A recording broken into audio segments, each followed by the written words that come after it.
नमस्कार, मैं हूं अखिलेश पांडे और आप देख रहे हैं सी न्यूज़ भारत। वक्त हो चुका है न्यूज़ बुलेटिन का। इस बुलेटिन में हम खबरों की शुरुआत करेंगे औरैया से, जहां के अछलदा में टला बड़ा हादसा। सिक्किम महानंदा से टकराई बाइक, ड्राइवर की सूझबूझ ने बचाई यात्रियों की जान। फिर बात होगी करनाल की, जहां आम आदमी पार्टी के पूर्व प्रदेश अध्यक्ष नवीन जयहिंद ने बीजेपी पर साधा निशाना। साथ ही बात करेंगे संभल की, जहां के एंग्लो वैदिक सीनियर सेकेंडरी स्कूल में आयोजित सड़क सुरक्षा माह 2023 का किया गया उद्घाटन। और भी तमाम खबरों पर आइए विस्तार से करते हैं चर्चा। खबर औरैया से है, जहां गुरुवार दोपहर करीब 1:15 बजे अछलदा की रेलवे क्रॉसिंग बंद थी। इस दौरान ग्वारी गांव निवासी करण सिंह बाइक से क्रॉसिंग के किनारे से बीच ट्रैक पर आ गया। डाउन लाइन पर सिक्किम महानंदा एक्सप्रेस आ गई। एक्सप्रेस की टक्कर से बाइक सवार उछलकर दूर जा गिरा। उसकी जान तो बच गई, लेकिन वो गंभीर रूप से चोटिल हो गया। बाइक क्षतिग्रस्त हुई तो कुछ टुकड़े इंजन में फंस गए और चालक ने इमरजेंसी ब्रेक लगाकर आउटर पर ट्रेन रोक दी। इंजन चेक पर करीब 15 मिनट बाद ट्रेन रवाना हुई। इधर लोगों ने ई रिक्शा से घायल को सीएचसी में भर्ती कराया। आरपीएफ और जीआरपी जब पहुंची तो युवक अस्पताल में नहीं था। कार्रवाई के डर से वो निकल भागा। जीआरपी और आरपीएफ कार्रवाई की बात कह रही है। औरैया से सी न्यूज़ संवाददाता अखिल दीक्षित की रिपोर्ट। इंदौर के सेंट्रल जेल में दो कैदियों के बीच खूनी संघर्ष हुआ। जेल प्रहरी दिनेश डाबर ने एमजी रोड थाने में मामला दर्ज करवाया था। दरअसल पूरा मामला इंदौर की सेंट्रल जेल का है, जहां सजा काट रहे लिस्टेड बदमाश वैभव द्वारा दूसरे कैदी हेमंत के उकसाने पर तीसरे कैदी दुर्गेश पर धारदार हथियार से हमला कर कैदी को घायल कर दिया गया, जिससे कैदी दुर्गेश के गले और चेहरे पर गंभीर चोटें आई हैं, जिससे तुरंत जेल के हॉस्पिटल में उसे ले जाया गया, जहाँ कैदी दुर्गेश का इलाज जारी है। वहीं विवाद के बाद जेल के स्टाफ द्वारा जब कैदी वैभव को समझाइश दी गई तो कैदी वैभव द्वारा जेल सहायक अधीक्षक दिनेश डांगी और जेल के स्टाफ को भी जान से मारने तथा साथ ही गोली मारने की धमकी दी गई, जिस पर थाना एमजी रोड पुलिस ने कैदी वैभव के खिलाफ 324 और 506 के तहत प्रकरण दर्ज कर जाँच शुरू कर दी है। सेंट्रल जेल में चाकूबाजी की घटना नहीं, क्या है पूरा मामला, क्यों हुआ ऐसा, कितने लोग आए? ये कल जेल प्रहरी हैं दिनेश डावर थाने पर आए थे आवेदन लेके, और उस पर से अपराध दर्ज किया गया है धारा 324 506 का। घटनाक्रम ये है कि सेंट्रल जेल में एक बंदी है वैभव, इसके द्वारा जो दूसरा बंदी है हेमंत, उसके उकसाने पर जेल में अन्य जो बंदी है दुर्गेश, इस पर किसी नुकीली वस्तु से हमला किया, जिससे इसके गले और गाल में चोट आई। और इस आधार पर जब ये विवाद हुआ तो वहाँ कुछ स्टाफ के द्वारा समझाया गया और विवाद बीच में किया गया। उसी दौरान जो बंदी वैभव है, इसके द्वारा जो सहायक जेल अधीक्षक हैं दिनेश दांगी, इनको और बाकी लोगों को गोली मारने की धमकी दी गई थी। ये पूरा घटनाक्रम था उसमें। इस पर से अपराध पंजीबद्ध कर दिया गया है और आगे विवेचना की जा रही है इसमें। तब घायल का इलाज कहाँ चल रहा है? घायल के संदर्भ में जो एमएलसी है, एमएलसी उन्होंने भेजी थी फोटोकॉपी उसकी सत्यापित करके, तो अभी स्टाफ को भेजा गया है ताकि उसका मेडिकल परीक्षण कराया जा सके। पर एक ही घायल? अभी तक जो घटनाक्रम है उसमें एक ही बंदी के बारे में उनके द्वारा बताया गया है। इंदौर से सी न्यूज़ संवाददाता सुरेश बैरागी की रिपोर्ट।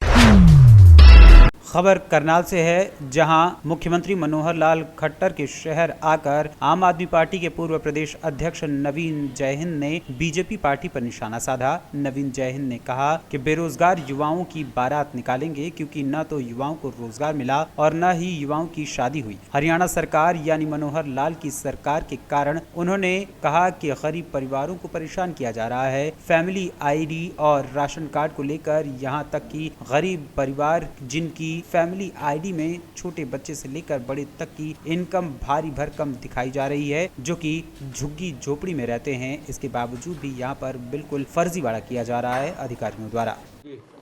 सभी करनाल के पत्रकार साथियों को नए साल की शुभकामनाएं। भोलेनाथ स्वस्थ रखें, खुश रखें आप लोगों को।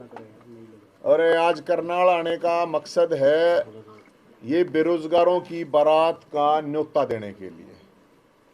ये कार्ड है करनाल वालों के लिए, सारे करनाल वाले भाइयों का बुजुर्गों का, बहनों का, सबका न्योता है।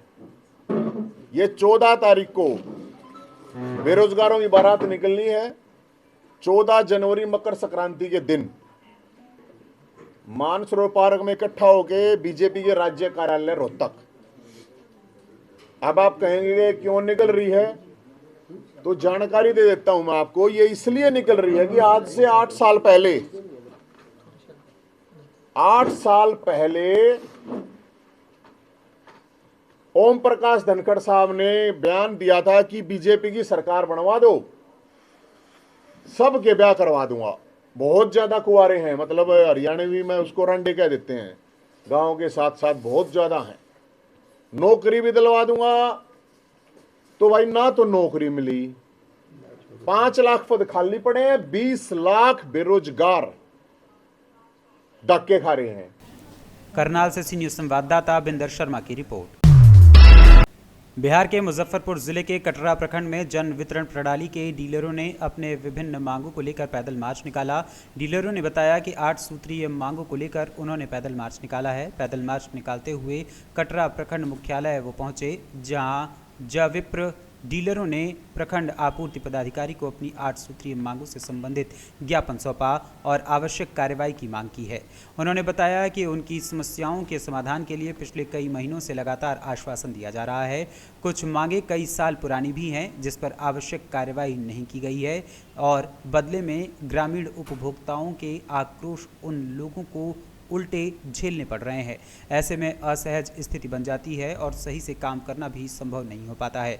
उन्होंने संबंधित अधिकारी से इस मामले में आवश्यक कार्रवाई करने की मांग की है। उन्होंने बताया कि यदि मांगों पर सहानुभूतिपूर्वक कार्रवाई नहीं होगी तो इसके लिए वो आंदोलन करने के लिए बाध्य होंगे।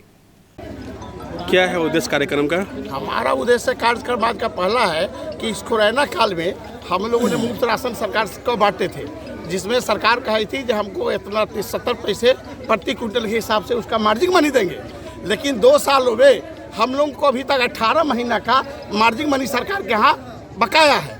तो अभी सरकार का बकाया बाकी है, तो अभी सरकार 5 किलो अनाज फ्री जनता को दे रही, हमको कोई शिकायत नहीं है। लेकिन सरकार से हम भी मांग करते हैं कि ठीक है 5 किलो फ्री दे देते हैं, हमको किसी का शिकायत नहीं है, लेकिन महीना के लास्ट तक वितरण के बाद हमारा जो मार्जिन मनी होगा उसको हम सरकार खाते में जमा कर दे, ये मेरा मांग है। अभी जो आया है नया में नया नियम यही, अभी तक फ्री में प्रधानमंत्री गरीब कल्याण योजना के तहत दिसंबर तक अनाज देना था, जो राज्य सरकार अब किस कारणों से दिसंबर महीने में हम लोगों का लगा हुआ SIO का अनाज जो है सो लैप्स करा दिया, सरकार नहीं दे सकी अनाज। और अब कहता है जो हम लोगों को सिर्फ 90 पैसे कमीशन पर ही काम करने के लिए, और वो भी साल भर फ्री में अनाज 5 kg पर यूनिट के हिसाब से देना है। उस हिसाब से हम लोगों का भरण पोषण नहीं होने जा रहा है उस पैसे से। क्या मांग है आपका, बताइए। सरकार से मांग है जो मेरा बकाया जो मार्जिन मनी है वो वापस करे, और हम लोग अब कमीशन पर जीने योग्य नहीं रह गए हैं। इसलिए जब 1 नेशन 1 कार्ड है, तो जब राजस्थान में। मुजफ्फरपुर से सी न्यूज संवाददाता दीपक कुमार तिवारी की रिपोर्ट।